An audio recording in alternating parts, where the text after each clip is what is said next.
elige una víctima. Antes de que entremos en materia, mientras ustedes analizan la imagen que les he puesto ahí en la presentación, vamos a definir algunos temas.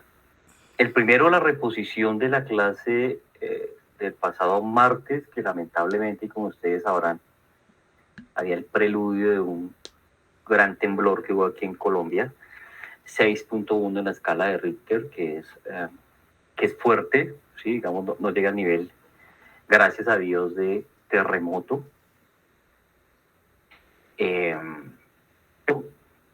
Pero pues dañó algo de comunicaciones y bueno, una cantidad de cosas de las cuales pues afortunadamente ya nos estamos reponiendo. Por eso tuve problemas aquí con el tema de la energía, bueno, y lamentablemente no se le pudo dar continuidad a lo que estábamos trabajando en esa ocasión. Entonces, la clase del pasado martes lo voy a responder mañana en el mismo horario. 5 a 7 horas de ustedes, 6 a 8 horas Colombia, para que nos conectemos, porque solamente nos quedan 3 clases, esta, la siguiente y parece que ya la final y el examen. Entonces ahí va mi segundo anuncio. Vamos a tener el primer examen de 2, ya en Canvas, ya aprendí a manejar la aplicación, además es bastante amable, ¿sí? No fue un tema difícil. Y tengo ya prediseñado un examen de 10 preguntas. Es un examen que tiene opción múltiple, otras de falso y verdadero, y un análisis de un caso.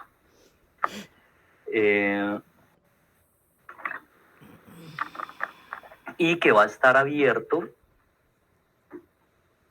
este viernes de 6 de la mañana a 12 de la noche. Y para realizar el examen solamente tiene un tiempo de 10 minutos. Entonces,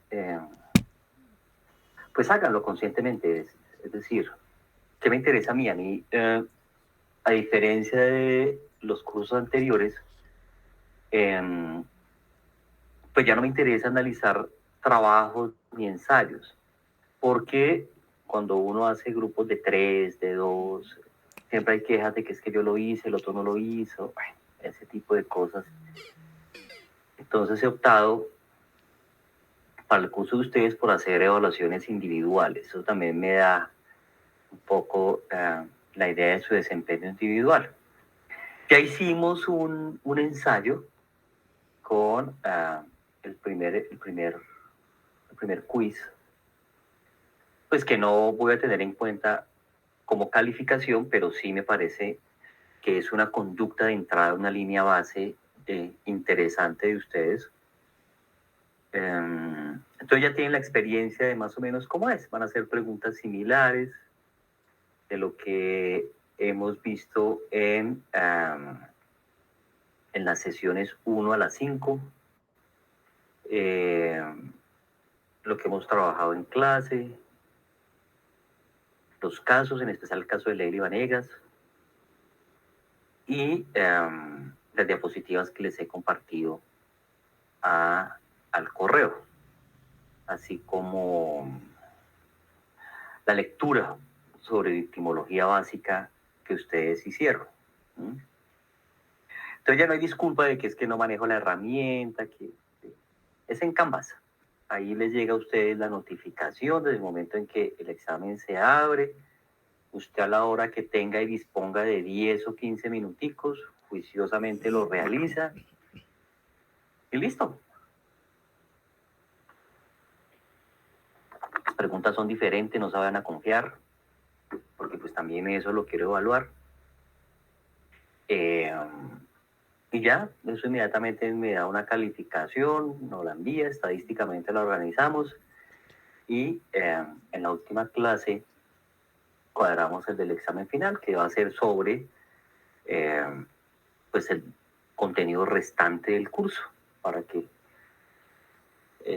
lleguemos a cubrir lo más importante del curso. ¿Estamos? ¿Preguntas, dudas, comentarios. Oscar Ricardo, lo escucho. Buenas tardes, doctor. Qué bueno que se encuentre bien después de lo que pasó en Colombia. Mire, una preguntita. Entonces, el examen final, estamos hablando de que va a tener un valor de 90 puntos. No, el examen final va a ser 50 y 50. O sea, este examen vale 50. Ya le entiendo la confusión. Excúseme que no me expresé. Entonces, este examen vale 50% y son 10 cuestiones que ustedes deben solucionar. Tómenlo como 10 preguntas, como quieran. Dentro de esa va a haber un análisis de un caso que va inmerso dentro de lo que ustedes deben analizar y solucionar. Vale el 50%. El otro 50%, ¿cómo lo sacamos? Con otro examen que va a evaluar el resto del contenido que trabajemos de aquí a la última clase. Y ya, va a ser inclusive la metodología más o menos similar. Yo sé que es amable, funcional, rápida, o sea, no requiere, digamos, de que usted invierta demasiado tiempo en encontrar la respuesta. Si usted la sabe o si la puede inferir, analizar, la velocidad de procesamiento es rápida. Entonces es eso, Gracias, vale doctor. 50% y gracias por la aclaración. O sea, vale la mitad de la nota y la otra mitad el segundo examen. Leslie, la escucho. Buenas, doctor. Entonces, con una consulta, entonces serían 2 parciales de 25 y al final de 50, o solo un parcial de 50 y al final de 50. Lo último que usted ha dicho, uno de 50 y otro de 50. No los complico con más. Y solo quisiera saber qué posibilidad hay que le ponga tal vez un poco más de tiempo, porque considero que un minuto, o sea, yo sé que tenemos que tener una comprensión lectora súper rápida y demás, pero un minuto considero que muchas veces pues en internet también se tarda y demás, y pueden haber como muchos factores que pues a lo largo nos podrían afectar, sobre todo si va a valer 50 puntos el parcial. Bueno, prácticamente el final también. No, Leslie. No, Leslie, por 2 razones y le voy a contar. Le voy a contar ambas, pero le voy a contar la primera y es una anécdota de cómo yo construí el examen. Primero, Rosangélica decía en una de nuestras clases, ahí te la estoy viendo, doctor, es que esto es muy complicado por el tiempo, la aplicación, se me va la luz, no sé qué. Y uno de ustedes, porque es que a mí no me gustan los problemas, a mí me gustan las soluciones, a mí me gusta gestionar, porque yo cobro por eso, ¿sí? Y yo sé que a ustedes, si no les están pagando por eso, el día de mañana les van a pagar por eso, para que usted encuentre soluciones. Recuerden lo que yo les he dicho, estrategia. Y uno tiene el mejor elemento para la estrategia en el mundo. Eso es un regalo de Dios, del creador, del arquitecto, como usted lo quiera llamar, Jehová, Yahvé, como quiera. Yo a eso no le discuto. El cerebro. Entonces, cuando usted gestiona y busca soluciones, pues es mejor. Entonces, uno de ustedes muy gentilmente me dijo, hágalo por Canvas. Listo. Yo le pregunté a Cindy, y Cindy me dijo, no, doctor, páseme las preguntas, yo le monto todo. Y le dije, no, porque eso es como cuando usted usa el Waze y no usa el GPS que tiene en el cerebro. O sea, usted se está diciendo a usted mismo, yo no puedo, o soy bruto, o soy incapaz. No, yo me oriento por direcciones. Yo no uso Waze, por ejemplo. Yo esa vaina no la uso, no la utilizo. Precisamente porque quiero esforzarme para aprender. Dije, pues puedo aprender de Canvas. Entonces, le dije a ella que de dónde encontraba los instructivos, me dio ahí unas direcciones de canales de YouTube, empecé con todo ese tema. Me tardé medio día trabajando todo el tema. Todo el tema significa buscando las preguntas, no preguntas corchadoras, preguntas que generen aprendizaje, preguntas que ustedes puedan recordar, ¿sí? Preguntas que de verdad sé que la respuesta ustedes la van a poner en práctica o ya la están poniendo en práctica en su vida real. A mí no me interesa poner cáscaras, ni palabras con doble sentido, ni ese tipo de cosas, no. Son muy claras. Y yo mismo, Leslie, hice el ejercicio 4 veces, o sea, yo mismo me empecé a autoevaluar con eso. Entonces, incluso en una me puse un récord de contestarlo en 3 minutos. Sí logré contestarlo en 3 minutos, pero después me puse en los zapatos de ustedes y dije, no, debo dar gabela. entonces fueron 8 minutos. Pero también pensé en eso. El caso es párrafo y medio, muy puntual. Inclusive es algo que es muy de ustedes. O sea, ni siquiera estoy llevando un caso Colombia, ni estoy utilizando modismos colombianos, ni no, muy de ustedes.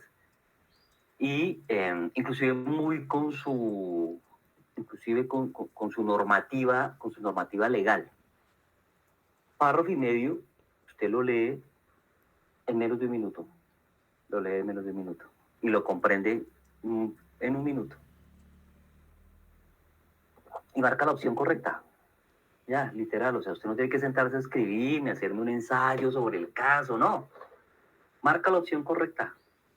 Ya, es una opción de 4. Obviamente tiene que hacer un proceso de filtro, de análisis, sí, porque hay varios actores metidos en el caso, en lo que ocurre. Pero en 10 minutos, suficiente. Créanme que es suficiente. Además, Es que, la segunda razón, se la voy a exponer, Leslie, antes de que me diga. Trabajo bajo presión. Quiero ver cómo se desempeñan con cierta presión, con usted mismo. Porque cuando usted no se enfoca, entonces empieza a preguntar, Mildred, ayúdeme, esta pregunta, ¿cómo es? Primero, si le pregunta qué opción es, si A, B o C, se va a equivocar porque el sistema la rota. Entonces, cuidado con eso. ¿No? Entonces, ahí se puede usted estar equivocando. Entonces, ¿qué obliga el examen? A que usted focalice su atención. Recuerde que la atención focalizada no se puede sostener por más de 28, 32 minutos, más o menos es lo que los laboratorios de estudio de la atención han dicho. Después de eso usted necesita una pausa y volver a recuperar la atención focalizada. Precisamente por eso no hago exámenes de media hora ni una hora. Entonces, los 10 minutos, si usted está juicioso con su pantalla allá metido, pregunta por pregunta, créame que me va a sacar 10 sobre 10, que es lo que yo espero, sin duda. No se va a equivocar, estoy seguro. Ahora sí la escucho, Leslie. perdón, o sea, yo entiendo eso, o sea, el tiempo de que usted diga que alguien no se puede copiar o demás, pero yo lo veo desde mi perspectiva que estoy pagando y que no, o sea, que usted también se ponga como en nuestros zapatos de que podemos llegar a perder el curso con solo tener 2 parciales de 50 puntos, cuando en las otras clases pues sí tenemos ejercicios en donde podemos como poder sacar 9 de 10, por ejemplo, pero no perderlo de una vez. No sé, o sea, yo lo veo desde esa manera, que tal vez nos pudiera poner 5 minutos más, tal vez, para evitar, o sea, tener esa pequeña posibilidad de no perder su curso. Leslie, no entiendo por qué concibe la posibilidad de perder el curso. No, Porque son no estoy solo 2 pensando en eso. parciales de Yo veo 50 más minutos.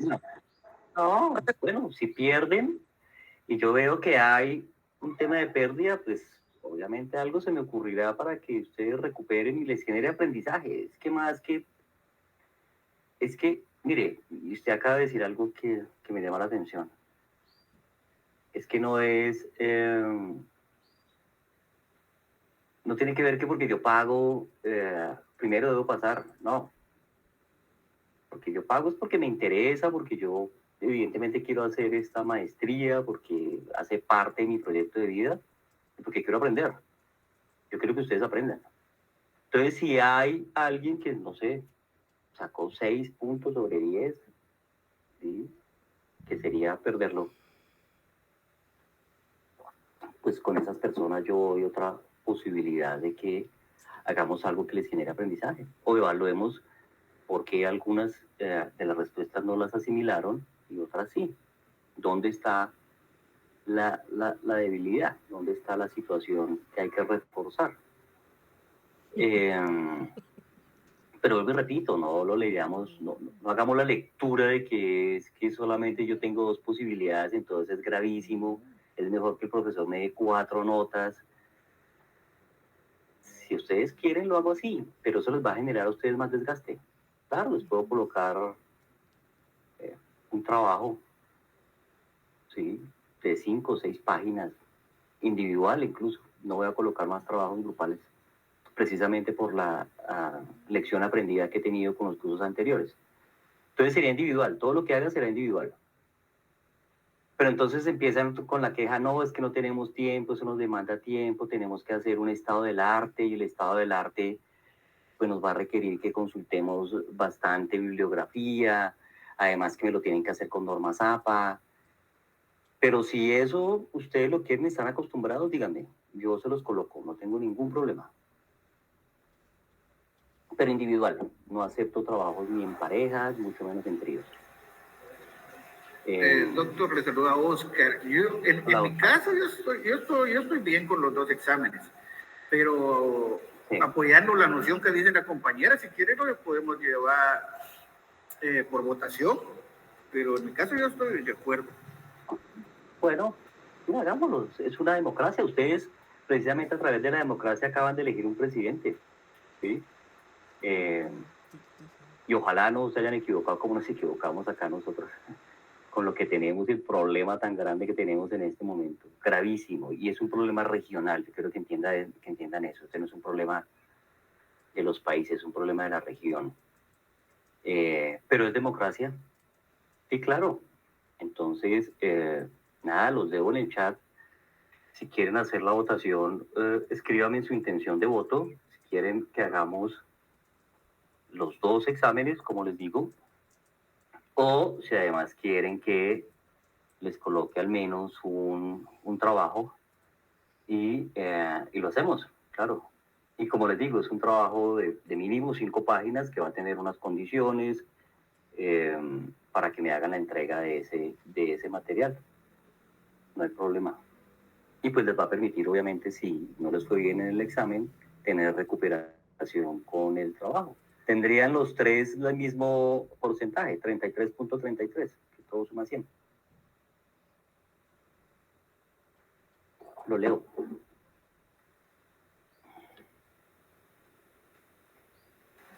Para que sea más fácil, ¿por qué no de las personas que están de acuerdo con el trabajo que escriban en el chat? Y los que no escriban y vamos a ver cuántos hay. Eso, me parece bien por descarte. Es que no tengo aquí pantalla completa, si no podría ser levantando la manita. Déjeme a ver si me permite la pantalla completa. No, escríbamelo al chat, con eso dejamos ahí el soporte. Y lo hacemos así, no veo problema. ¿Alguien más iba a hablar ahorita? ¿Quién más? Que había levantado la mano, quería decir algo. Hola, Margarita. Doctor, buenas tardes. Sí, gracias, doctor. Viera que me autoanalicé, doctor, y no pude controlarme por el tiempo, pero trato la manera de reprogramarme, ¿verdad, doctor? Para poder conllevar a todo esto, la actualización. Entonces, hoy me preparé hasta doble recarga, ¿verdad? Señal de línea y señal de tarjeta, es decir, en mi teléfono. Bueno, lo hice a manera de estar ya preparada, doctor. Yo creo que para mí fue un desafío y me alegro mucho haberlo pasado. Pues no lo pasé tan bien porque me puse nerviosa, pero me considero con la capacidad, doctor. Entonces, yo estoy dispuesta a lo que usted diga. Muchas gracias, oiga, pero por el reto. absolutamente, Rosana.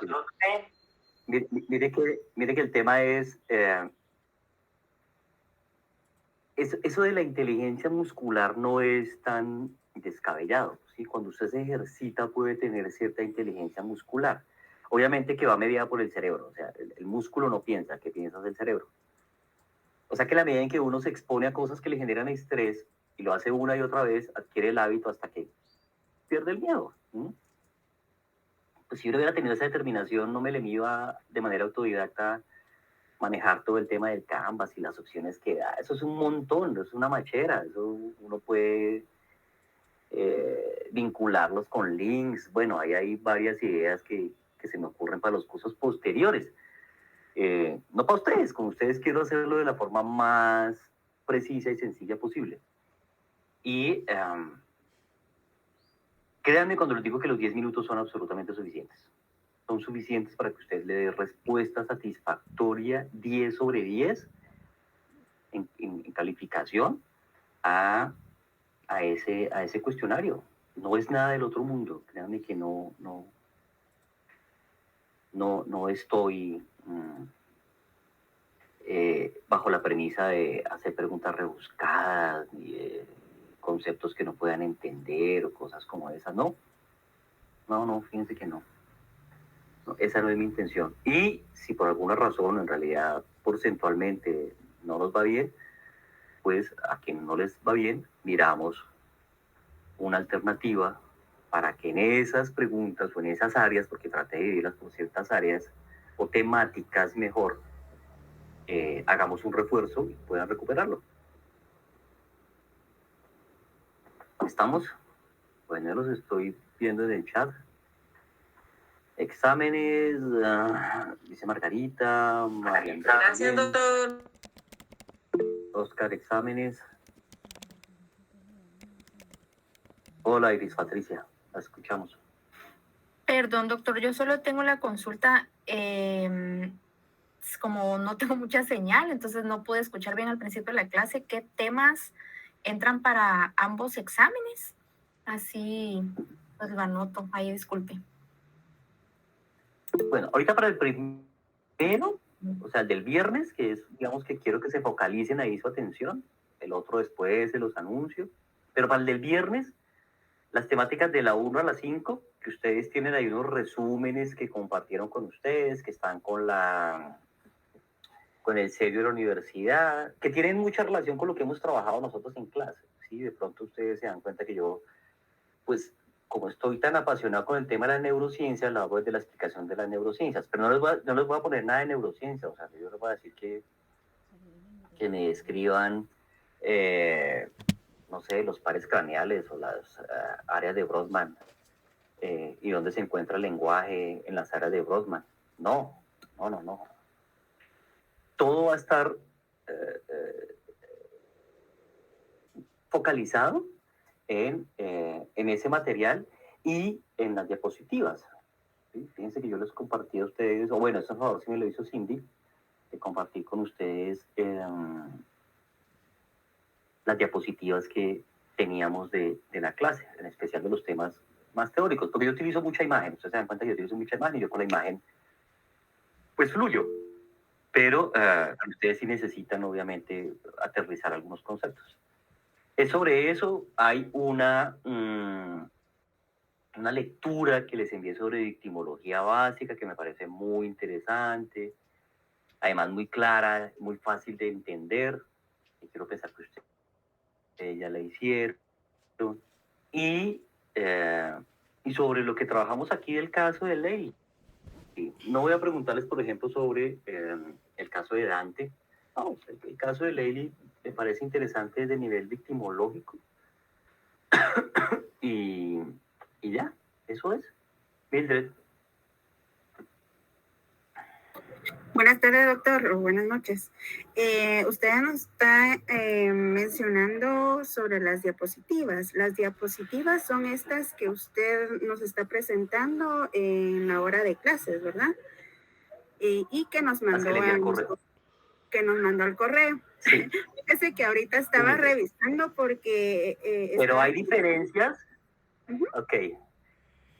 Porque yo les mandé al correo unas diapositivas que tienen más teoría que las que yo muestro en clase. Yo en clase muestro mucha imagen, como les estaba diciendo ahorita, pero en la que yo les envié, está el concepto.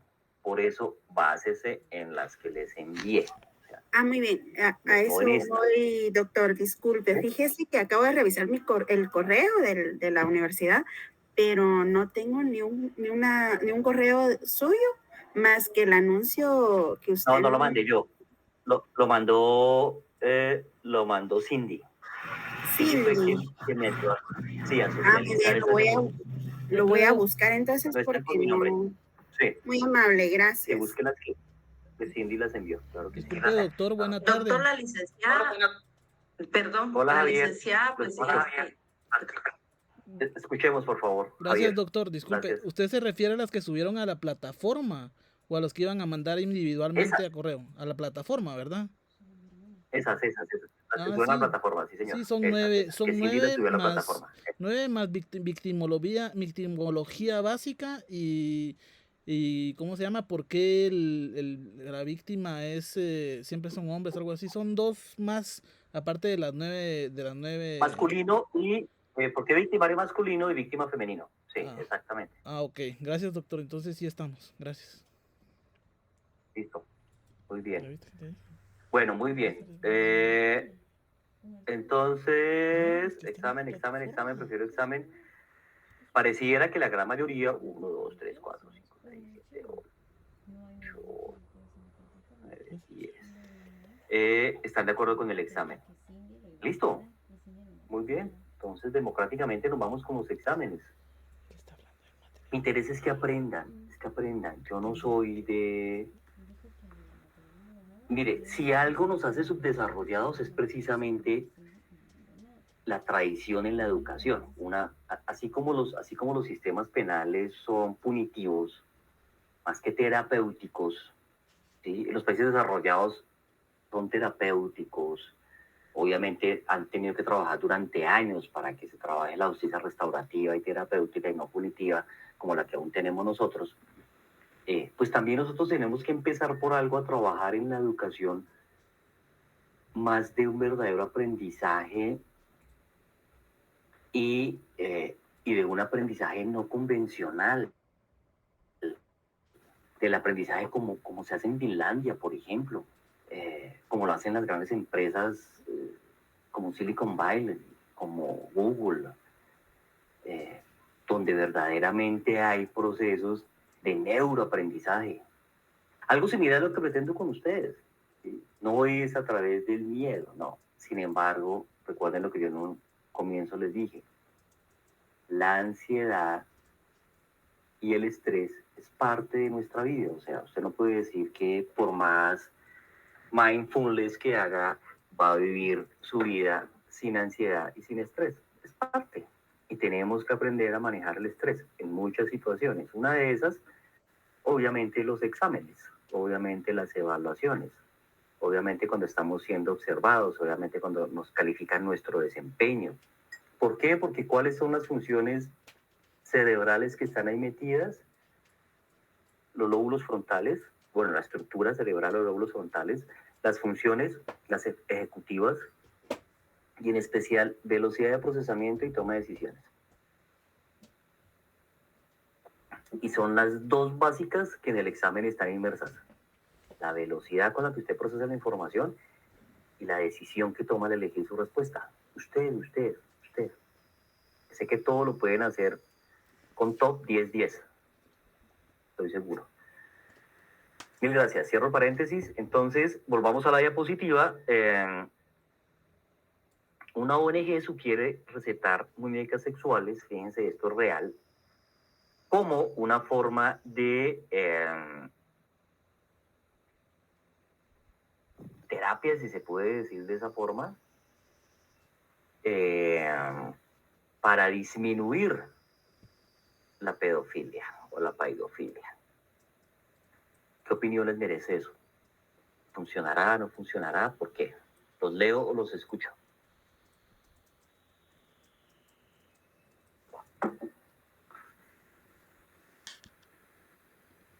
Yo pienso, doctor, buena tarde otra vez. Hola, Pienso Javier. que sí serían una medida que podrían servir, pero creo que lo hacen también con el hecho pensado de poder como que a la hora de penalizar a las personas que aparte de tener esas muñecas para satisfacer su deseo, su promiscuidad sexual, también después puedan ser condenadas más fácilmente porque ya les dieron según las autoridades, les dieron la herramienta para evitar el acceso carnal verdadero, dijo aquel, ¿verdad? Entonces, pienso, pero sí sería una buena medida, pues, de precautoria, aunque realmente no sé qué tan efectiva sea. Sería que se hiciera un estudio antes de lanzarlas, como si se hiciera, pues, debería de ser un estudio como psicológico para ver qué tan Ajá. efectivas pueden llegar a ser. Muy bien, Javier, mil gracias. Karina. Buenas tardes, doctor. Buenas tardes, compañero. Yo creo de que no sería lo correcto y lo más adecuado debido a que pienso que es como estimular la mente del delincuente, ¿verdad? Del pedófilo y de estas personas. Porque ellos también están conscientes de que son muñecas. Me pienso de que también imaginan que están atacando a alguien más. Entonces, yo creo que lo más absurdo de parte de esta ONG, la propuesta más absurda, pues sí, para mí no trae lógica, no trae nada. No creo que sea lo adecuado. Ok, muy bien. ¿Alguien más? Doctora Angélica. Doctor, es como todo, ¿verdad? Tiene su bueno y su malo, ¿verdad? Aquí le llamamos pros y contras. Considero que es como reforzarlo, ¿verdad? Lo que ellos ya vienen trayendo como, en este caso, ¿verdad? Como no es algo real. Lo que ellos tienen es algo, pues definitivamente es delictivo, ¿verdad? Y lo beneficioso sería que también bajaría la tasa, a mi modo de pensar. Bajaría la tasa, pero también se estaría reforzando. O sea, tendría que verse bien sus pros y contras, doctor. Muy bien. Pues tiene mucho que ver con lo que ustedes han mencionado. Es decir, digamos que esto no se hizo gratis, se hizo con una intención, no con una mala intención, con la intención de que pudiera de alguna manera suplir el deseo sexual del pedófilo o la compulsión por hacerle tocamientos o otras maniobras libidinosas a niños, niñas y adolescentes. Sin embargo, y científicamente sabemos, y yo aquí lo mencioné, que el constructo, el fondo psicológico emocional de la pedofilia no es exclusivamente sexual, o de la agresión sexual incluso a todo nivel, sino que el fondo de la ganancia psicológica es poder y control sobre la víctima. Por eso buscan que sean niños, niñas, por eso son víctimas más fáciles de manipular, de convencer, de acceder, incluso de lograr que durante cierto tiempo mantengan secretos. Esa es la ganancia y la verdadera excitación del pedófilo. Eso es lo que le genera la dopamina o lo que le refuerza, si estamos hablando neurológicamente, el circuito dopaminérgico para repetirlo una y otra vez. Es esa interacción que no puede y no podría tener con una muñeca inflable. Y que por el contrario, sí, como ustedes también han dicho, podría de alguna manera reforzar la fantasía sexual, porque antes que eso hay una fantasía en todos los agresores sexuales dentro de su distorsión cognitiva que ellos quieren lograr con la víctima. Algunos incluso tienen la fantasía de que la víctima puede enamorarse de ellos, precisamente por esa distorsión cognitiva. Vuelvo y reitero que ese es uno de los elementos diferenciadores. Precisamente hoy, esta mañana, ganamos un juicio. Digo ganamos porque es un equipo de trabajo entre el abogado de la defensa, los investigadores de la defensa y el perito, que en este caso era yo. Precisamente lo que a mí me correspondió explicarle a la juez, una juez mujer, que además a veces uno tiene ciertas prevenciones con jueces mujeres, sobre todo en delitos sexuales donde hay menores de edad, sobre todo cuando ellas son mamás. Bueno, hay un tema ahí natural de contaminación en el criterio, pues los jueces son humanos. Y el fiscal precisamente me contrainterrogaba preguntándome que si mis hallazgos eran de probabilidad, pues cómo podían ser confiables. Y le dije que no solamente eran confiables, sino que eran altamente confiables, probabilísticamente hablando. porque yo había sacado mis conclusiones y obtenido mis hallazgos. Los signos, recuerde que los signos son diferentes a los síntomas es lo que el paciente, el consultante, el peritado en este caso refiere, que puede ser sí muy acomodado a lo que él quiere manifestar, pero los signos es lo que uno desde su experticia, desde el tema técnico-científico encuentra, detecta. Entonces él puede estar a mí diciéndome una historia muy fantástica acerca de por qué la adolescente, en este caso era un adolescente, lo señalaba a él como su presunto victimario.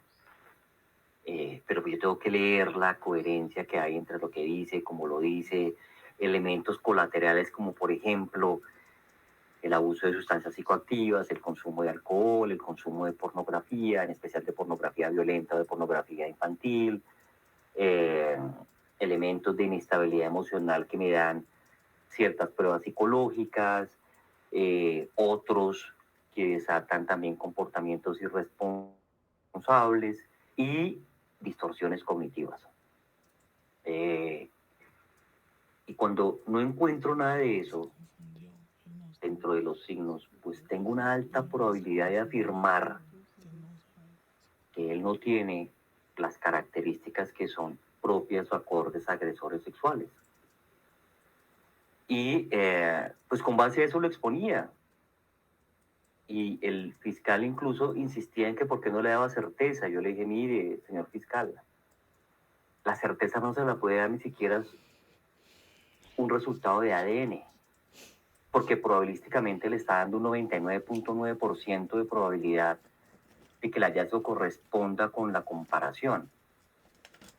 Ni siquiera la medicina. Fíjense que usted puede ir con unos síntomas ante diferentes médicos especialistas incluso, y ellos darle cuenta de diferentes hallazgos que encontraron con esos síntomas. Algunos de ellos irresponsables, mire, lo digo por conocimiento de causa. Mi esposa tuvo una situación en su cerebro muy fuerte, tenía una de las arterias, además a nivel de su lóbulo temporal, que irriga gran parte del cerebro, que donde se hubiera reventado, el daño es primero irreparable, o sea, le daña lenguaje, le daña comprensión, hay daño motriz en ese accidente cerebrovascular.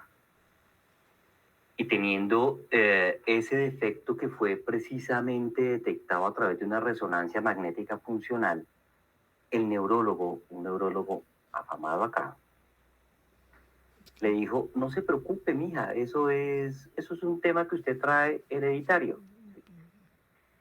Mi esposa es hija de un ciudadano alemán que hace algunos años llegó aquí a Colombia huyendo de la guerra precisamente, de la Segunda Guerra Mundial, muy niño, junto con su familia, y se instauró aquí en Colombia. Llegó por la frontera con Venezuela, y de mamá colombiana. Y se ha tenido varias cosas prepatógenas a nivel de herencia. Una de ellas una artritis reumatoidea, de la cual ha padecido hace la mitad de su vida, 25 años, y este tema a nivel neurológico. Y le dijo, no, eso es un tema de su familia, no se preocupe, eso se absorbe. Ella no quedó contenta con ese diagnóstico, me dijo a mí, obviamente yo menos, le dije no, le dije lo que tú tienes es una granada en tu cabeza, así de simple, eso hay que intervenirlo, busquemos otro concepto. Nos fuimos con el más plus de los plus aquí a nivel de la neurología, que es el doctor Hakim. Uno de los Hakim, la familia Hakim es una familia de musulmanes que también se enquistaron aquí en Colombia. El abuelo de ellos desarrolló la válvula de Hakim para tratar la hidrocefalia. y han tenido científicamente muchos logros. O sea, son los plus. Después de un concepto de hacking yo creo que no hay nada, por lo menos en nuestro país. Y Hacking la vio, la revisó y le dijo, esto hay que operarlo, esto no se puede dejar así. Reconfirmó lo que yo le había dicho, usted tiene una granada en la cabeza, tarde o temprano se le va a estallar. Entonces fíjense cómo en algo que es una ciencia aparentemente de certeza, hay disimilitud. Ahora hablemos de las ciencias penales, o sea, hablemos de la criminología como ciencia. Evidentemente estamos sujetos al error. ¿Qué es lo que minimiza el error? Pues que hagamos con rigor científico nuestro trabajo, que compramos protocolos, que estemos actualizados, en fin, todos estos procedimientos que uno hace de la mejor manera posible. El fiscal incluso me preguntaba, creyendo como lo hacen los peritos de medicina legal, o sea, los peritos de gobierno, que si yo me había demorado en mi trabajo con el peritado 1 hora. Le dije, mire, este fue un trabajo de más de 8 horas. Nos vimos por lo menos en 4 ocasiones. Hice entrevistas colaterales, apliqué pruebas psicológicas, hice observación con él, estuve revisando aspectos de su historia de vida, inclusive de sus generaciones anteriores, para ver si había alguna situación abusiva como constelación familiar, porque a veces eso se enquista de generación en generación y ya hay incluso algún contenido científico sobre eso. Entonces, una revisión exhaustiva para decirle con una alta probabilidad que esta persona no tiene características, a eso me refiero con rasgos y trastorno, es decir, ya un cuadro clínico como tal, que lo hagan proclive a agredir sexualmente a adolescentes. ¿Que por qué se dio el testimonio en contra de él? Hay una cantidad de información colateral que precisamente está demostrada por parte de la defensa, que no me corresponde a mí demostrarla. Precisamente los investigadores de la defensa corrieron con esa responsabilidad. Y el abogado de la defensa, el abogado de confianza, en alimentar su teoría del caso, de dónde venía precisamente ese falso testimonio en contra de esta persona, que afortunadamente no estaba privada de la libertad, porque pues este es un proceso que lleva casi 4 años y que gracias a Dios se concluyó, y concluyó precisamente con la absolución. Entonces no podemos garantizar certezas, pero sí probabilidades. Y dentro de las probabilidades, pues es muy bajo, muy poco probable que un objeto como una muñeca inflable con cara de niña, así sea cara angelical, prevenga agresiones sexuales contra menores de edad. No funciona. No funciona. Por lo que les acabo de decir, porque el componente dentro de la agresión sexual de niños, niñas y adolescentes es mucho más que el simple componente libidinoso de los tocamientos o de la satisfacción sexual del agresor. No, hay una satisfacción un poco más psicológica también, emocional, que también hay mucha gente que tiene ciertos vacíos emocionales, en los vínculos en especial, en los apegos, en el amor, bueno, en otros temas que hacen que su vida sea equivocada y que sean también conscientes de lo que hacen, porque eso sí es fundamental. Esto no es un nivel inconsciente, no estamos hablando aquí de un trastorno del cual no tengan conciencia. Se debatió durante mucho tiempo aquí en Colombia, hace más o menos 2 años en realidad, estamos aún en pandemia, que fue cuando aumentaron los delitos sexuales, la prisión perpetua, que analizamos, que se veía como una medida posible. Tuve inclusive una mesa de trabajo virtual en esa época con el doctor Bernate, que es uno de los abogados jóvenes más prometedores aquí en Colombia, y donde palabra más, palabra menos, pues concluimos primero que la cadena perpetua, por lo menos en el corto plazo, no es posible que sea implementada, porque habría que hacer cambios a nivel constitucional, de tratados internacionales de derechos humanos. Rompimos también mitos sobre que los agresores sexuales son incurables, eso no es cierto. Hay agresores sexuales que pueden, a través de un proceso terapéutico de trabajo con ellos, como lo ha demostrado países como España, Portugal, Alemania, generar cambios sustanciales y que nunca más vuelvan a cometer delitos contra niños, niñas y adolescentes de carácter sexual. Como también hay otros que no, evidentemente. Pero pues que no es posible. Entonces vino después la reflexión y el análisis. La castración química no sirve. En los países donde se ha querido implementar, los resultados satisfactorios son mínimos y casi nulos, sobre todo porque son irreversibles, porque se encontró que muchos de los penados o personas privadas de libertad por delito sexual contra menores de edad, que tomaban de forma voluntaria el tratamiento, es un tratamiento químico a través de pastas, otros son de inyecciones, que suprimen neurológicamente incluso el deseo sexual, el control inhibitorio, parte del tallo cerebral relacionado con la sexualidad, pues es reversible a través de todas esas pastillas azules que se volvieron famosas y que toman los hombres para la potencia sexual. Puede llevar un tratamiento de 6 meses, pero con que solamente se tome un Viagra, ya revierte el efecto de la demás medicación. Y eso hace evidentemente que reincida.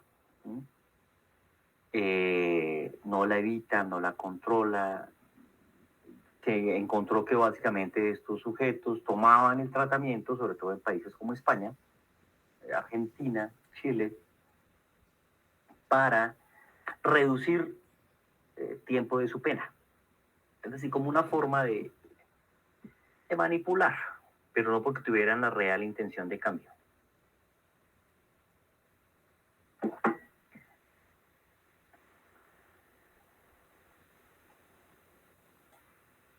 ¿Preguntas, dudas, comentarios hasta acá?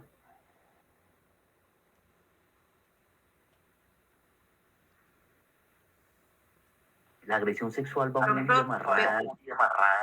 Sí. Perdone, doctor. Con respecto a la castración química, en España, ¿qué tan de cierto hay que ya empieza a practicarse? ¿Y cómo lo ve usted, doctor, desde su punto de vista?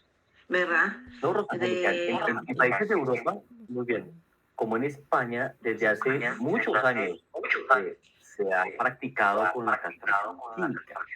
Sin embargo, no ha sido lo suficientemente eficaz como para decir que genera cambios sustantivos, ¿sí? Es más el desgaste que se tiene de asumir un tratamiento químico como lo es a través del tiempo, para que después de que muchos lo asumen por tener ciertos beneficios o por hacer parte de la investigación, lo reversen con algo tan fácil como un Viagra y vuelvan a reincidir en el comportamiento criminal. Entonces, digamos que ahí no hay un elemento importante de cambio. O sea, si ustedes quisieran implementar eso en política criminal,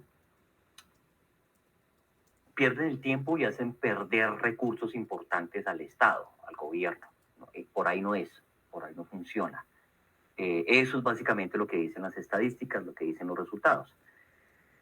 Bueno, voy a leer el chat. Andrea de Rocío dice: yo opino lo mismo que Karina, ya que de una forma estaría forzando el estímulo que están teniendo por las niñas y en otra instancia, ok, sobre las muñecas, estamos de acuerdo. A eso alimenta el trastorno, muy bien. Los Ángeles que dice sería una víctima ideal, más o menos. Muchos crímenes cometidos por hombres tienen la connotación sexual antes de cruzar la línea hacia el homicidio. Oscar Ricardo, lo escucho. Sí, doctor. Mire, ¿cuál es la diferencia concreta entre un pedófilo y un pedófilo? Es lo mismo, es lo mismo. Es que en realidad Sí, son sinónimos. Y gracias por la pregunta. Es que en realidad el término correcto es paido, paido, porque viene de paidos. Paidos viene del griego niño, o niños, paidoso. El término correcto sería paidofilia, sino que comúnmente se le acostumbra a decir pedofilia. Pero si usted busca la raíz pedo, no encuentra algo relacionado con niños, ni con niña, ni con adolescente. En cambio, paido, sí. Es por eso que yo acostumbro nombrarlo un poco más como paidofilia que pedofilia, pero estamos hablando exactamente de lo mismo. Entonces les decía que básicamente muchos hombres, y hablo de hombre por la tendencia que hay a la agresión sexual, mucho más masculina que femenina, que agreden sexualmente de manera violenta, terminan cometiendo homicidio. Y a veces no solo uno, sino que esa escalada criminal puede hacer que superen los 3 homicidios con el mismo modus operandi, victimología similar, firma similar, y que estemos hablando de homicidio serial. Y ese precisamente fue este caso que ustedes están observando en la diapositiva de este sujeto que posteriormente, hacia el año 2015, permitió por ese homicidio brutal que hizo de Rosalvira Celis en el año 2012, exactamente 24 de mayo del año 2012, hace 11 años, pero 3 años después permitió que se creara la ley de femicidio o feminicidio aquí en Colombia, y que de hecho se llamó Ley Rosalvira Celis. ¿Qué ocurre? Primero hablamos de un error en la justicia, porque este individuo en el año 2007 había tenido denuncias por acceso carnal violento contra sus hijas. Y resulta que en el año 2007 el delito de acceso carnal violento contra familiares no era duramente penalizado en Colombia. La ley se volvió fuerte desde el año 2008 en temas de delito sexual contra niños, niñas y adolescentes. Es cuando se crea el Código de Infancia y Adolescencia desde el año 2008. Entonces fíjense que tuvo ahí una ventaja a nivel de la normatividad en Colombia. Y en el año 2003, después de haber cometido un homicidio en junio del 2002, es declarado inimputable y dejado en libertad. ¿Por qué lo declaran inimputable? Medicina legal le hace una valoración, un psiquiatra de medicina legal, con muy pocas herramientas científicas, seguramente en 1 hora o media hora de interacción con él a través de examen mental, le da una impresión diagnóstica de tener trastorno límite de personalidad. Empezando porque yo tengo que tener cuidado con las impresiones diagnósticas, en especial cuando estadísticamente conozco o sé cosas. Ejemplo, estadísticamente los trastornos limítrofes de personalidad son impresiones diagnósticas más femeninas que masculinas, porque lo que hace que alguien tenga un trastorno límite de personalidad, hoy día se le llama trastorno de la emocionalidad inestable. Eso es lo que está de moda ahora. Así como antes se llamaba neurosis y ahora le decimos trastorno de ansiedad no especificado.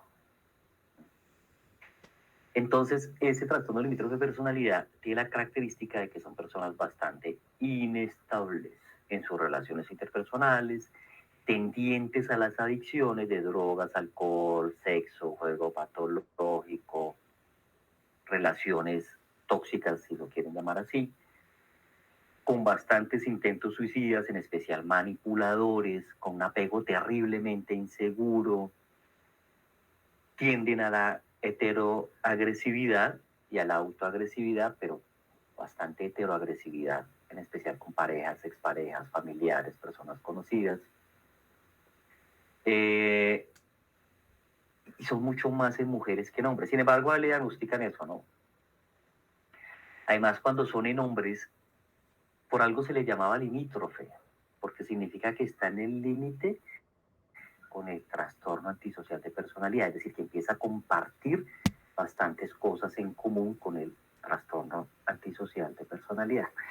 Sin embargo, el psiquiatra no detectó eso, no lo avisoró, como decimos acá en las audiencias, y solicitó que no tuviera una medida intramural, sino que fuera a tratamiento psiquiátrico, extramural. Entonces le empezaron a hacer citas con psiquiatría y medicina legal y el tipo nunca fue a las citas, se voló, nunca asistió, hasta que se supo de él en el año 2012 con el homicidio de Rosalvira Celis. ¿Cómo ocurre el homicidio de Rosalvira Celis? Él estaba validando su estudio secundario, su preparatoria, para que lo entiendan mejor, de noche, o sea, solamente adultos, y una de sus compañeras de esa validación de preparatoria era Rosalvira. Él un viernes en la noche se la lleva en la motocicleta, la invita a tomarse unas cervezas, toma, él hace que ella se exceda en el consumo de alcohol, él ya tenía serios problemas de alcohol en el consumo, y cuando ella se embriaga y está en incapacidad de resistir, él se la lleva en la motocicleta hacia un parque que hay aquí en la ciudad, muy parecido al Parque Hundido allá en México, que tuve la oportunidad de conocer cuando vivía allá, con la misma problemática similar incluso. Se la lleva inclusive a una zona boscosa arriba, la accede carnalmente de forma brutal, la apuñala y finalmente la empala. O sea, la desfeminiza, le daña sus genitales femeninos empalándola y la abandona. La deja con el teléfono celular, no se cerciora de haberla asesinado, sino que el tipo se va, con lo cual ella alcanza a usar su teléfono y a llamar a la línea de emergencia, a que es la 123, no la 911, y más o menos la ubican, sin embargo la ayuda llegó tarde y ella la encuentra ya moribunda. Pero ella incluso alcanza, si habláramos, y lo vamos a hablar ahorita más tarde, de la clasificación del FBI entre asesinos organizados y desorganizados, este sería el asesino predominantemente desorganizado, porque no hay clasificaciones puras. De hecho, el FBI tiempo después dice que son mixtos, y hay mixtos preferibles o con tendencia a ser desorganizados y mixtos con tendencia a ser organizados. Este sería un mixto con tendencia a ser desorganizado. ¿Por qué? Porque dejó muchísima evidencia en la escena del crimen. Evidencia biológica porque no utilizó preservativo, además hay manchas de sangre, hay heridas defensivas de parte de Rosalvira, que tienen ADN de su agresor. En esa época, año 2012, aquí se utilizaba, precisamente por una situación de sicariato que teníamos acá muy frecuente, chalecos reflectivos con la placa de la motocicleta que utilizaban los motociclistas para identificarlos en la placa y en el casco. Hoy día solamente se usa en el casco. Pero en los comportamientos defensivos de Rosalvira, ella logró retirarle parte del chaleco, arrancárselo donde estaba la placa y lo tuvo en sus manos incluso. Entonces ahí teníamos la identificación de la placa de la motocicleta del agresor. Además ella alcanzó incluso a dar la identidad de él, a decir quién la había agredido antes de fallecer. Dejó demasiada evidencia, ¿sí? No se cercioró, por ejemplo, de quitarle un medio de comunicación, que es lo que un criminal organizado hace en primer lugar, de cerciorarse que estuviera muerta, de abandonar el cuerpo en un sitio diferente a donde la atacó, en fin, demasiada evidencia que más o menos 2 días después permitieron la captura de este individuo. Y con el antecedente que les mencioné, él ya había asesinado de una forma similar a una mujer en el año 2002, imagínense, 10 años antes, que conoció en un taller, porque este tipo era mecánico, hizo que ella ingresara al taller, empezó a tomar cervezas con ella hasta que la embriagó, después con un machete que tenía, la golpeó, la accedió carnalmente, la asesinó, la sacó del sitio, más o menos unos 200 metros, y abandonó el cuerpo en una esquina donde se arrojaba basura. Fíjense esa concepción tan tenaz. Tanto que la policía llegó siguiendo el rastro de sangre, lo capturó, y el psiquiatra de medicina legal pues se atrevió a decir que él tenía trastorno límite de personalidad, que por eso supuestamente no había sido completamente consciente por los abusos que tenía en bebidas embriagantes y en drogas alucinógenas y en su inestabilidad emocional, y no sugería prisión intramural, sino que asistiera a tratamiento psiquiátrico, al cual nunca asistió y se supo de él 10 años después. Entonces, fíjense esas decisiones como tienen consecuencias. Evidentemente, el Estado después tuvo que pagarle a la familia Rosa Elvira Celis una indemnización por toda esta situación, en fin, y se creó la ley Rosa Elvira Celis aquí en Colombia de feminicidio hacia el año 2015, o desde el año 2015 básicamente que entró en vigencia. ¿Qué significa un violador serial o cuándo estamos ante un violador serial? Estamos básicamente ante un agresor sexual que agrede al menos 3 víctimas con el mismo modus operandi y el mismo estilo de victimología, es decir, que sean mujeres o jovencitas de cierto rango de edad, de cierta estructura física, ectomorfas, es decir, delgadas, mesomorfas, acuerpadas, o ya más de mayor volumen. Eso está solamente en la cabeza del agresor, y con ciertos lapsos en el tiempo, con ciertos periodos refractarios, por decirlo de alguna forma, mensualmente, cada 3 meses, cada 15 días, semanalmente. No es fácil encontrar que sea todos los días, y cuando eso ocurre pues son más fáciles de detectar porque generan las alertas y de ubicar y de capturar. Por lo general tienen ciertos periodos refractarios, es decir, ciertos tiempos para cometer las agresiones sexuales. Algunos cruzan la línea entre la agresión sexual y el homicidio, y otros no, solamente son agresores sexuales seriales. Y pues lamentablemente nosotros tenemos varios ejemplos de estos personajes. Uno de esos, y donde tuve la oportunidad de trabajar, fue en este. Digo la oportunidad de trabajar porque precisamente el investigador principal de esta situación fue un estudiante mío, y él me consultó y me dijo, profe, yo estaba trabajando todavía sigue trabajando con el CTI en Barranquilla, el Cuerpo Técnico de Investigaciones, y me dijo, profe, yo creo que estoy ante un violador serial.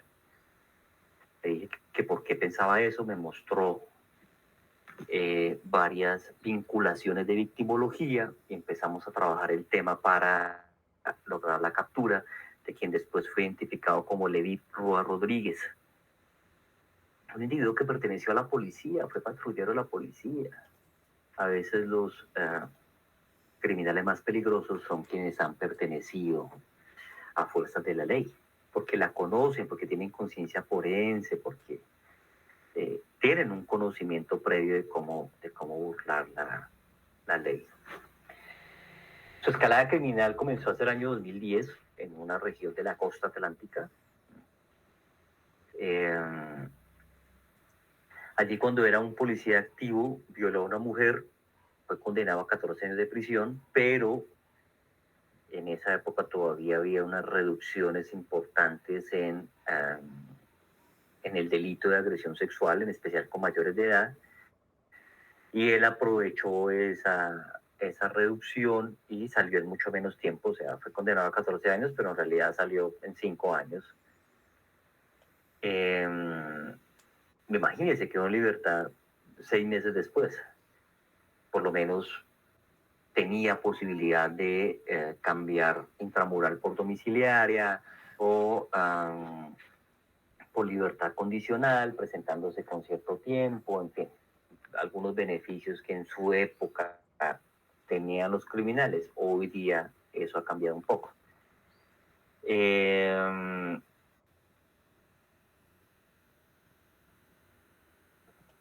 Desde entonces, fíjense, se ha dedicado a agredir mujeres entre los 15 y los 18 años en la costa caribe de Colombia. Ahí hay un conocimiento bien interesante. Aquí hay una conciencia forense que el sujeto aplica. Él no agrede mujeres de 14 años o menos porque sabe que el delito se le agrava. Por eso lo hace con mujeres desde los 15 años en adelante. Se sabe que son ya consideradas de alguna manera adultas y lo juzgan precisamente con esa normatividad. Y lo conoce desde su actividad como policía. ¿Cómo es que él es descubierto? Básicamente por la desaparición de esta joven, una joven migrante venezolana que estaba en una institución acá de educación técnica llamada el SENA. Al momento en que ella desaparece tenía 18 años, desapareció el 24 de noviembre del año 2017.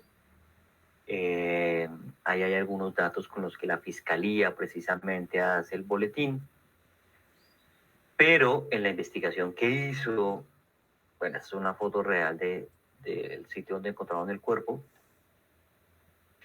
En la investigación que hizo precisamente el personal del CTI, donde estaba mi exalumno o estudiante que me consulta, encuentran una conversación en WhatsApp que él sostiene con ella, perdón, en Facebook. Esto fue a través del Messenger. Él le dice buenos días, ella le responde.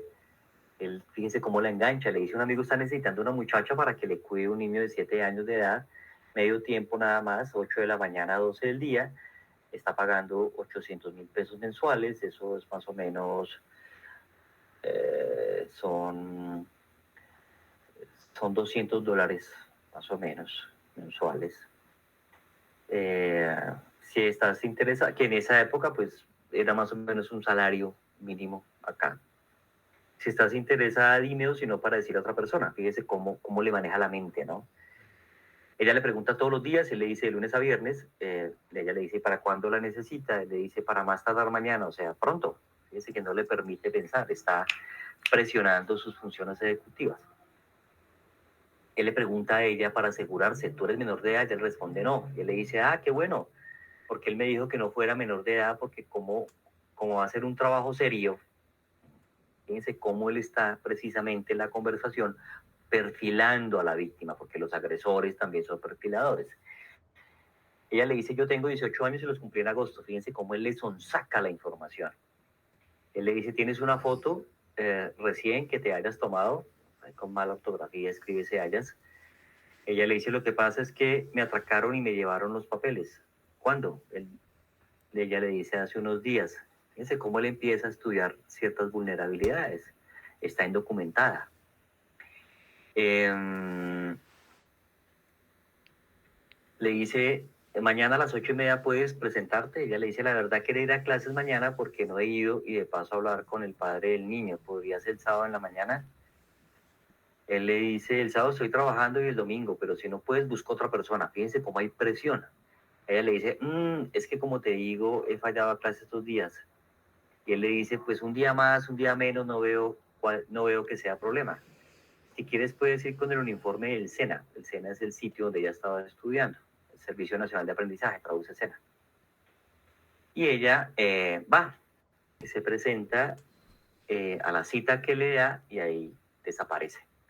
Ahí es donde se empieza a tener el rastro, donde se logra la captura de él, pero donde se empieza a investigar victimología y se encuentra que al menos este individuo había atacado 8 víctimas con un modus operandi más o menos similar y que eso venía desde hacía más o menos 10 años atrás, los periodos de ataque de este individuo para tener esas víctimas y se logró identificar como un violador serial, y en este caso homicida, porque terminó asesinando a la joven y arrojando el cuerpo en una zona rural a las afueras de la ciudad de Barranquilla, aquí en la costa caribe colombiana.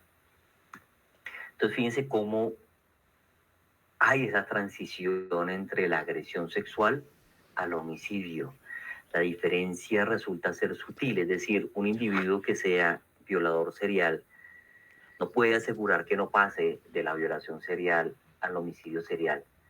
Tarde que temprano terminan cruzando la línea y encontrando cierto grado de excitación, de placer, dopaminérgico, si lo queremos definir así, al tener control sobre la vida de la víctima, al deshacerse de la víctima, incluso al deshacerse del testigo, porque esa también es otro de los componentes que están dentro del homicidio, que no haya testigo, y mucho más cuando quieren ocultar el cuerpo, como lo hizo este sujeto, como lo intentó hacer este individuo.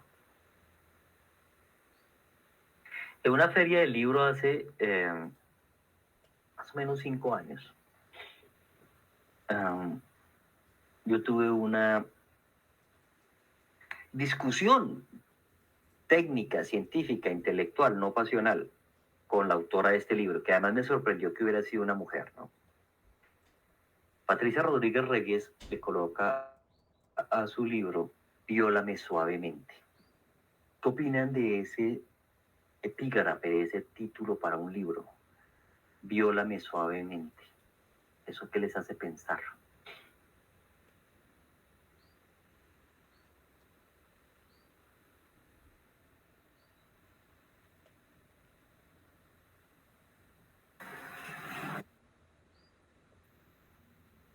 Oscar Ricardo.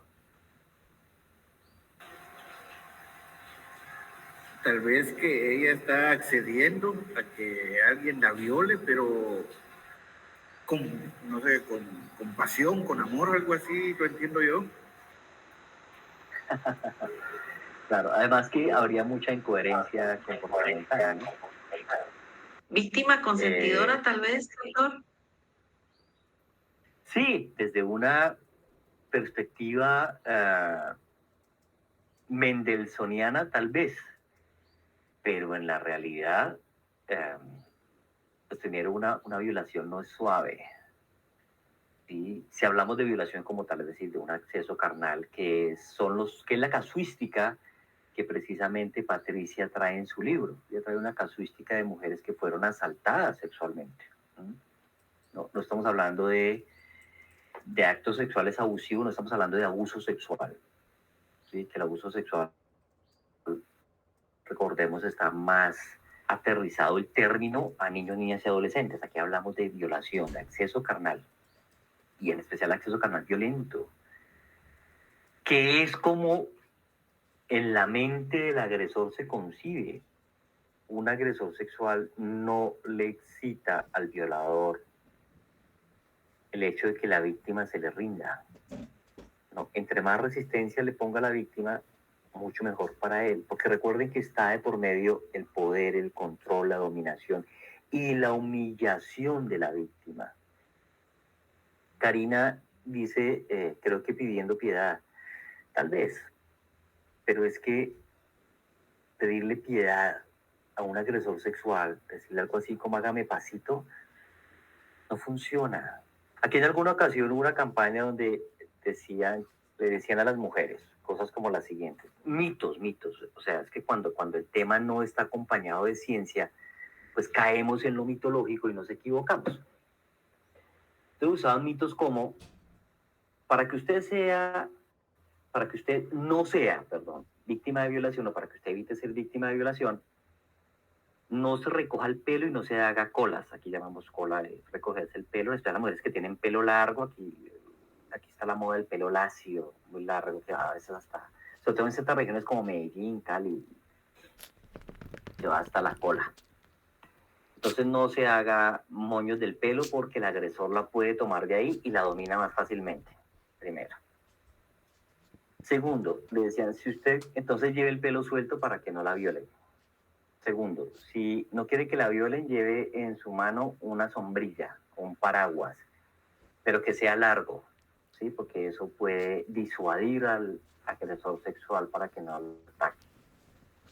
Tercero, si ya es inminente la violación, lleve un preservativo y ofrézcaselo al violador. Miren, en la vida real nada de eso funciona. Y se lo digo porque yo he entrevistado agresores sexuales. Eso a ellos no les llama la atención. Eso a ellos, que la víctima quiera tomar el control, eso los enfurece. Eso no les gusta. Eso no hace parte de la dinámica que ellos crean en relación con la víctima. Su interés es asustar a la víctima, lograr el pánico de la víctima, humillar a la víctima. Y la humillación la hacen obligándola a que le haga sexo oral, agrediéndola fuertemente con una penetración anal, por ejemplo, que le suplique. Cosas como esas, lo que hacen es alimentar la agresión. Entonces son mitos. Eso es en la cabeza del agresor.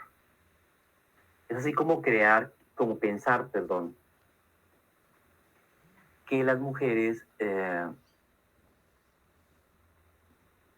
mesomorfas, es decir, de contextura gruesa, no son atractivas para el violador, que él prefiere que sean ectomorfas, delgadas, flacas, físicamente atractivas. No. Yo he tenido agresores sexuales de mujeres mayores de edad, gerontofílicos. Sienten atracción mórbida por esas mujeres y las atacan sexualmente. Por mujeres con hijos, por ejemplo. Aquí en una región cerca a Bogotá, participé precisamente en la identificación y captura de un violador serial al que se le atribuyen por lo menos 100 víctimas. Y si usted estudia la victimología, el 90% eran mujeres que tenían hijos pequeños. Él entraba a la casa, se encapuchaba, tenía un pasamontañas de color negro y las asaltaba sexualmente. Hacía incluso en algunas de las casas un proceso previo de vigilancia para saber que estuvieran solas, que no estuviera el compañero permanente o el marido o el hermano o algún hombre, que estuviera solamente ella con sus hijos. Ingresaba abruptamente a la vivienda y las asaltaba sexualmente.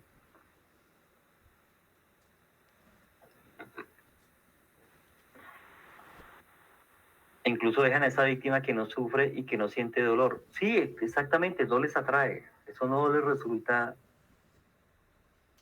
atractivo.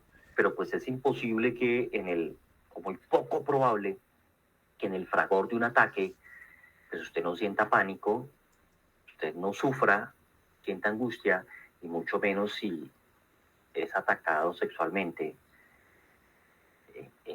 con un acceso carnal en contra de su voluntad, pues que no sienta dolor. Efectivamente no hay lubricación, por ejemplo. Cosas como esas hacen parte de la dinámica de la agresión sexual. Muy bien.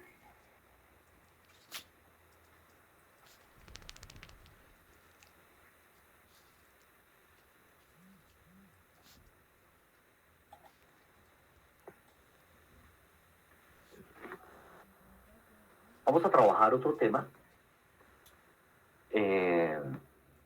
Y antes de introducirnos en ese tema, pues quisiera preguntarles dudas, comentarios sobre dinámicas de agresión sexual con menores o mayores de edad, que es básicamente el tema que estamos concluyendo en este momento.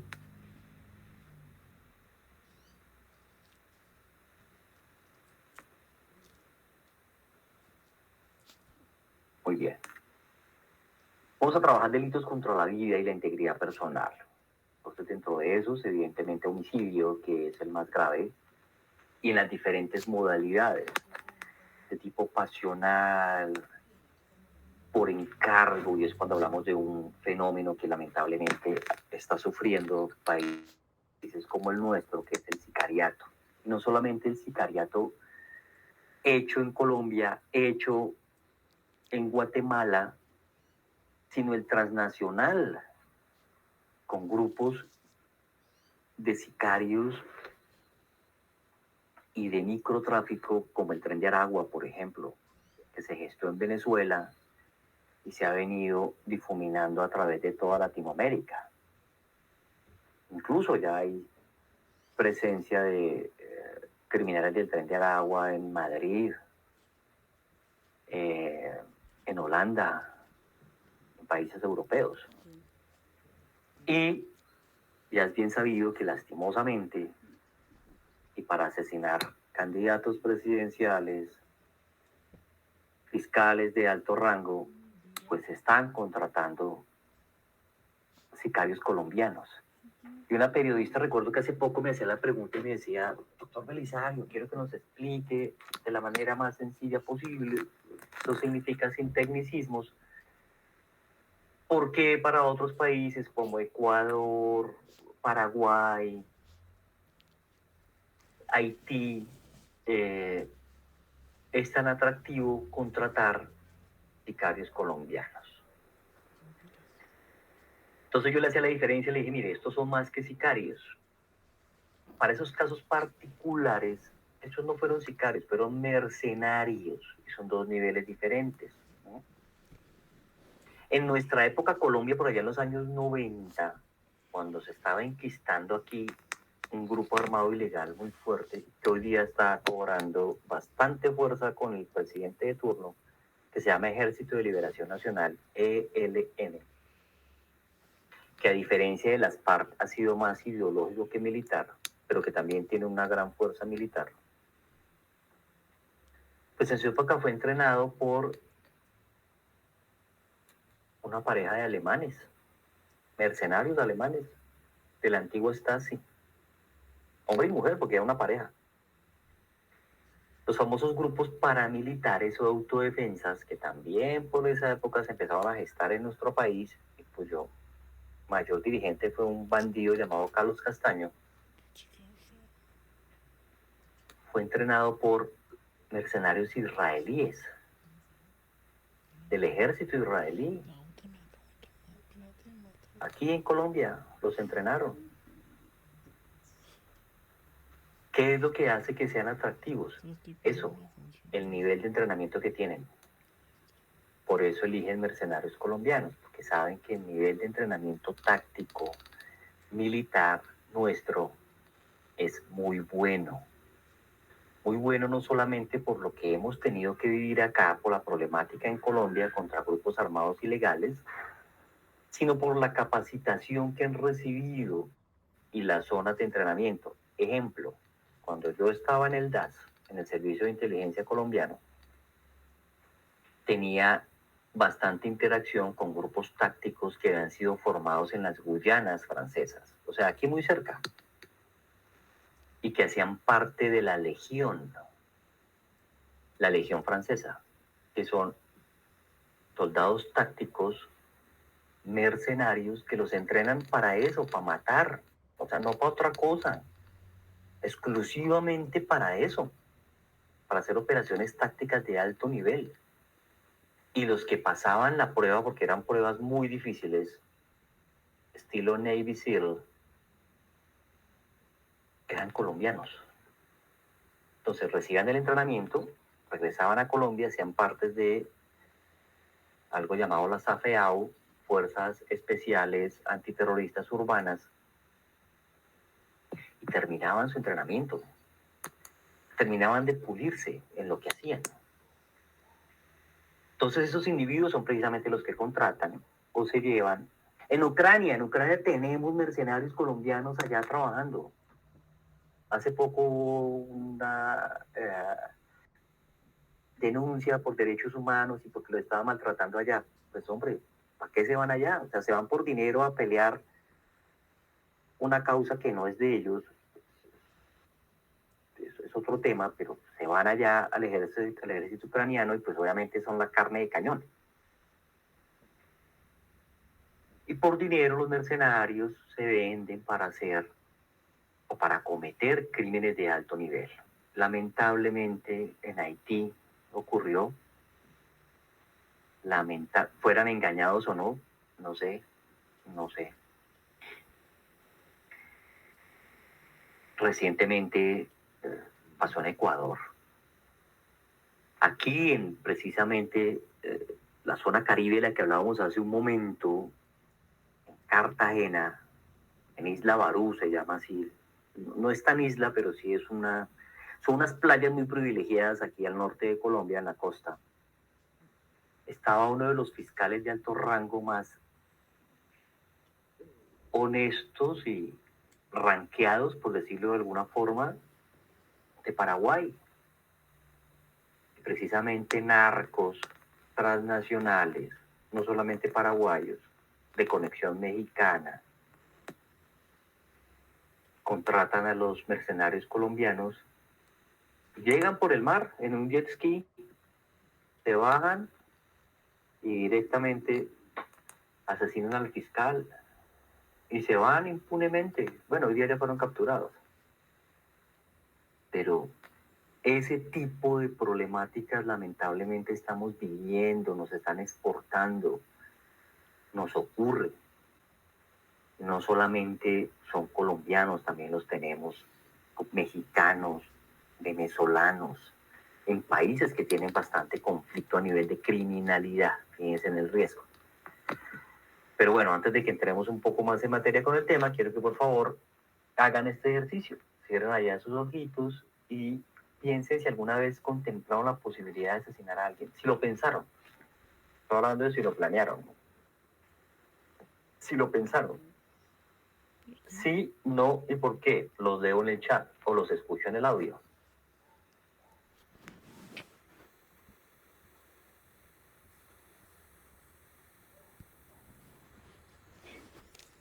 ¿Alguna vez pensaron en matar a alguien? Esa es la pregunta básica. En ningún momento estoy preguntando si lo planearon y mucho menos si lo intentaron. Y eso pasó, no lo quiero saber porque no quiero. Exacto, Javier. Dice, sí, pero solo matar, nada premeditado. Sí, claro, cuando usted dice, ojalá esté muerto, ojalá. Karina dice, yo sí lo pensé. Rosangélica, la escucho. Que levantó la mano. Doctor, creo que en algún momento de la vida, o sea, hablando cuando uno tiene inmadurez emocional, ¿verdad? Y no tiene control, pues sí pasa por un momento difícil y uno tiene de repente ese pensamiento. A mí me pasó, pero solo fue así una idea fugaz porque es como una emoción instantánea, ¿verdad? Y digo, gracias a Dios que no pasó a más, ¿verdad? Creo que es normal. Pero llevarlo claro. a la realidad sí es anormal. Muy bien, ok, no se me adelante que ahorita vamos a analizar por qué lo pensamos y por qué no lo hacemos, ¿sí? Es que incluso yo tuve una anécdota reciente y es alguien que trabaja conmigo, ya no, bueno, porque consiguió otro trabajo mejor en realidad, fue alguien que yo entrené y aprendió mucho en el tema forense conmigo. En una ocasión cuando ocurrió lo de John Paulos, el norteamericano que vino aquí a Colombia porque tenía una pareja aquí, una joven llamada Valentina Tres Palacios, que era DJ, todos esos trabajos que tienen ahorita los jóvenes que cuando no son DJs son TikTokers o son YouTubers o son Instagramers y monetizan con esa vaina. Y de esto la verdad poco, pero es lo que la juventud promociona, lo que la juventud alaba y lo que la juventud le da likes. Entonces ella pues tenía como una carrera muy exitosa en ese tema, estaba teniendo una relación con él, una relación afectivo-sexual. Se habían visto en México, en Cancún, pasaron allá como una especie de mini luna de miel y después aquí en Colombia. Y él termina asesinándola. Muchos medios de comunicación dijeron que él había venido exclusivamente a Colombia a asesinarla, que tenía el plan macabro en su cabeza, cosa que desmentí haciendo un análisis caracterológico y de la ventana de muerte, es decir, de las 48 horas antes de la muerte de Valentina, donde pues hubo situaciones de bajo control emocional de él, de bajo control inhibitorio, de impulsividad, que básicamente mezclado con las drogas que habían consumido en esas últimas 48 horas, los sitios donde habían estado, las situaciones de serotipia presentes en la pareja facilitaron que él la asesinara y la enmaletara como la enmaletó y la arrojara por allá en un contenedor de basura a 20 kilómetros de distancia del sitio donde la asesina. Pero que al igual que el sujeto del que hablamos ahorita, Freddy Velasco, pues dejó muchísima evidencia, muchísima. La misma maleta que él traía, por ejemplo, arrojó también los documentos de identidad de ella dentro del container de basura, el vehículo que había alquilado a nombre de él, bueno, el registro de cámaras de seguridad, o sea, un montón de evidencia arrolladora, con lo cual descarta el hecho de que haya sido planeado. Entonces sustentaban que sí, que porque él después de que la asesinó, compró un tiquete a Turquía y que iba a volarse allá. Sí, lo compró porque él ya había ido a Turquía y porque además pues sabía que volándose a Turquía, Turquía no tiene tratados de extradición con los Estados Unidos y pues mucho menos con Colombia. O sea, ellos no tienen tratados de extradición con países americanos, solamente con los que hacen parte de su eje y comparten inclusive aspectos de tipo cultural y religioso, hablando como religión musulmán. Pero eso fue algo que se le ocurrió en la última hora, que afortunadamente y en coordinación con las autoridades de Panamá fue detenido en Panamá. Felizmente, hace poco precisamente dicté una charla en Panamá de manera virtual donde analizábamos el caso. Pero no fue algo que él trajera premeditado, fue un problema en el control de sus impulsos, un problema en su ego, porque él se sintió usado. Esta joven tenía una relación alterna con otra persona acá, un jovencito que después resultó inclusive ser un estafador, le sacó mucho dinero a John Paulos. Aquí los dólares rinden precisamente por la diferencia que tenemos con el peso colombiano, que ella le había dado en promedio unos $20,000 para que ella viajara supuestamente, para impulsar su carrera, pero pues ella parece que los utilizaba yéndose de viaje con el noviecito de turno, y eso lo que hizo fue lo que acaba de escribir Mercedes Alejandra: cuando uno está enojado, pierde el control, y él perdió el control y la asfixió mecánicamente, la asesinó, se sentó sobre ella para doblarla como una oblea, como decimos acá, y meterla en la maleta. Pero no era que hubiera planeado el crimen. Esto es muy diferente a lo que hace alguien cuando planea un homicidio. Entonces, en su gran mayoría lo hemos pensado. ¿Sí? Pero ¿por qué no pasamos del pensamiento a la acción? ¿Qué es lo que nos impide hacerlo? Ahora sí los leo o los escucho.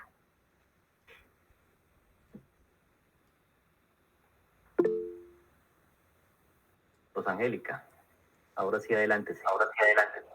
Creo que la base principal es la conexión que se tiene con Dios, ¿verdad? Que esto lo hace uno ver que esto es algo anormal y que esto no está bien, primeramente, y luego, pues la facultad de razonamiento, ¿verdad? La facultad ante todo, porque si lo hago, ¿verdad? Me convierto en una criminal, entonces, y tampoco quiero estar en una cárcel, pues hay muchas razones, doctor, y más ante todo, ¿verdad? El temor a Dios, pienso yo, ¿verdad? Él es el que controla nuestras vidas, entonces a Él es el que guía nuestros pasos y sabemos que debemos elegir entre el bien y el mal, pues definitivamente vamos a elegir por el bien, ¿verdad? Muy bien, ¿usted da algunas razones?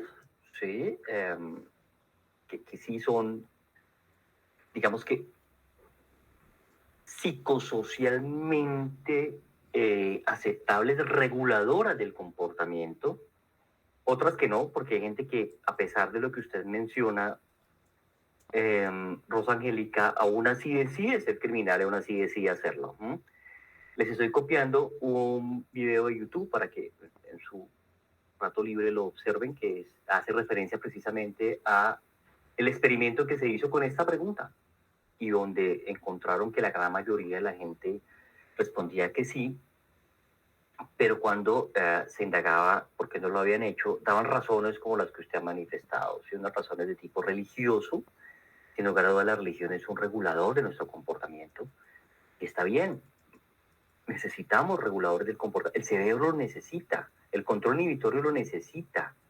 Incluso desde edad temprana, cuando el cerebro está en formación, necesitamos que nuestros papás nos pongan límites, necesitamos que nos corrijan cuando transgredimos normas. Si usted en el market se llevó algo sin pagarlo de niño, pues su papá tuvo que haberle corregido esa situación, si no, pues la traspola a su edad adulta. Así de sencillo, el cerebro aprende así, por ensayo y error, cuando se le da razones, el hemisferio izquierdo del cerebro necesita las razones. Por aspectos de tipo cultural, por temor al castigo, por supuesto. El castigo también es un regulador, no es el único y no siempre funciona de manera punitiva. Por eso a veces aumentar las penas no reduce la criminalidad. ¿Sí? Era algo que analizábamos, por ejemplo, con el tema de la prisión perpetua. La prisión perpetua no resulta ser lo suficientemente disuasiva. Es que ni siquiera la pena capital resulta ser lo suficientemente disuasiva para extinguir comportamiento criminal. Eso hay que tenerlo claro. Mucho menos en culturas como la nuestra. Pero es un regulador, de alguna forma. El temor a las consecuencias, la moral, lo que nos han enseñado en las pautas de crianza, lo que nosotros estamos espiritualmente convencidos, por ejemplo, en relación al daño, al hacer daño a otro.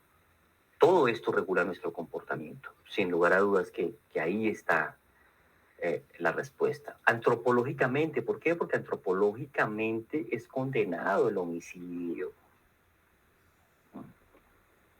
Y hablemoslo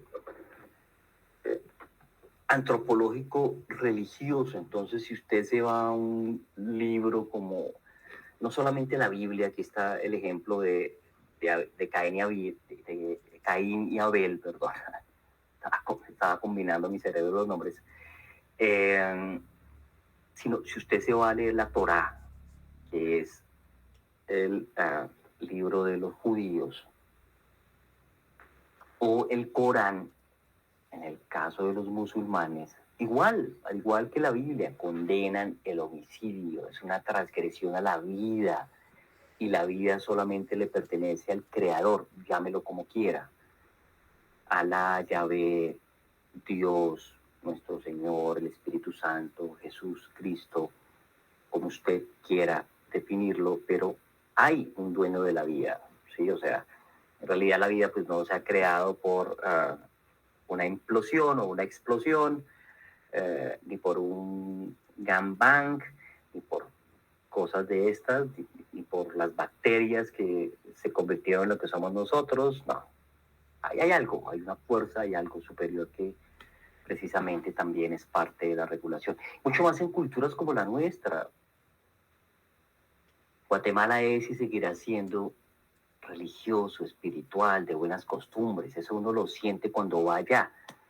Aquí en Colombia aún, gracias a Dios, digo yo, aún se conservan, pese a toda esta escalada de malas costumbres, de inmoralidad, de violencia que hemos estado viviendo. Mire, de violencia extrema a la que nos hemos devuelto, ¿sí? ¿A qué me refiero? En la época del narco, bueno, la época del narco no ha pasado, pero en la época de los grandes carteles, el cartel de Medellín en especial, le puso precio a los policías de Grupo Élite que buscaban a Pablo Escobar, al bloque de búsqueda, que era un contubernio, una asociación entre policía, DAS, porque había agentes del DAS de esa época que tuve la oportunidad de conocer, que pese a que en esa época no estaba yo todavía trabajando en el DAS, y a la DEA, que no son los más santos. Y si usted analiza organismos como la DEA, bueno, no tanto el FBI, pero la CIA, por ejemplo, tienen algunas cositas macabras y hacen algunos convenios no santos en los estados por conseguir lo que quieren conseguir. Entonces le puso precio a a funcionarios, a personas del bloque de búsqueda en esa época. Ofrecía $1,000 por un policía, 5,000 por un oficial, 10,000 o 100,000 dólares por un agente de la DEA. Y ahora, con cifras mucho menores, están asesinando en nuestro país policías. Mujeres policías. Una mujer policía fue brutalmente asesinada en un semáforo, en un sitio que queda aquí a 4 horas de Bogotá, en Neiva, que es un corredor de movilidad hacia lo que antiguamente se llamaba la zona de distensión en el Caquetá, que era dominada absolutamente por la mal llamada guerrilla o el grupo narcoterrorista FARC.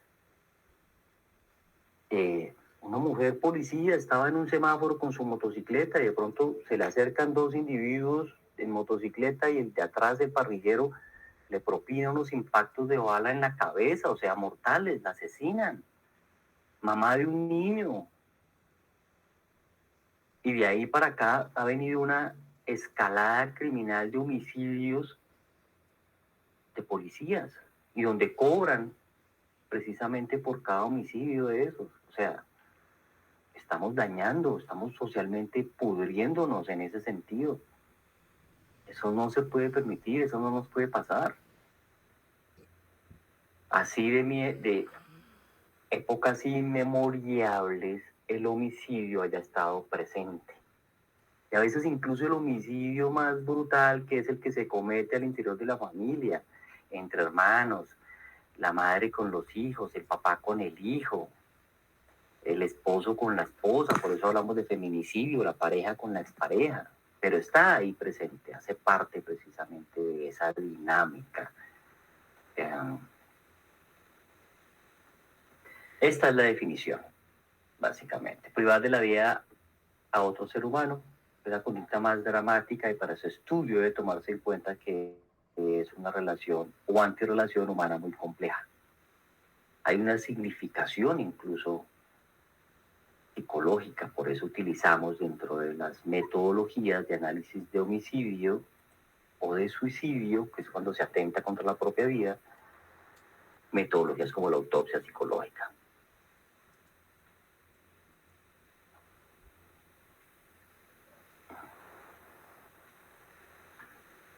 Bueno, ¿y qué es con lo que quiero concluir aquí el día de hoy?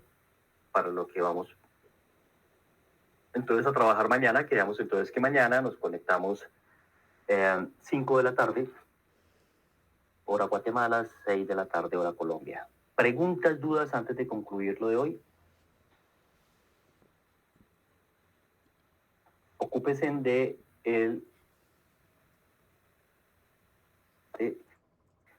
prepárense, pero despreocúpense de eso. No quiero mañana que me estén preguntando, profesor Belisario, y las preguntas son... No, ya les dije qué va a hacer o cómo va a ser. Bueno, preguntas, dudas sobre el tema que hemos trabajado hoy.